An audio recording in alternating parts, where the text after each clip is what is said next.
Back in January, the Martin Luther King Jr. Association of Westfield got some local clergy together for a discussion about one of Dr. King's sermons.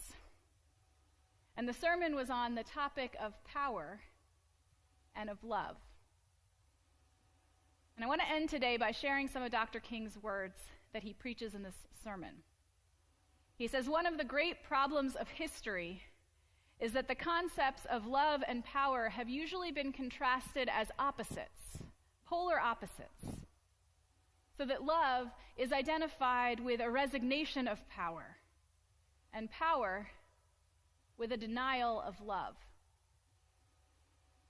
What is needed is a realization that power without love is reckless and abusive, and that love without power is sentimental and anemic. Power at its best is love implementing the demands of justice, and justice at its best is love correcting everything that stands against love. And so he ends, I'm not talking about emotional bosh when I talk about love. I'm talking about a strong, demanding love. That's the power of the cross. That's the love of God. And so today, when you see places in your life or in the world that seem lost or weak or hopeless or broken, lift them up to God's power and God's love.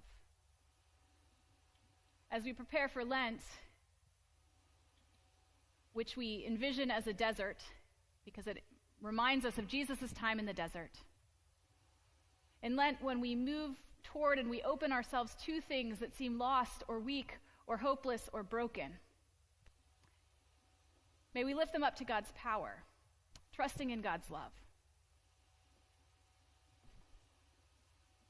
And as we do that, I hope that we'll consider what love demands of us in these places where we see brokenness or lostness or hopelessness.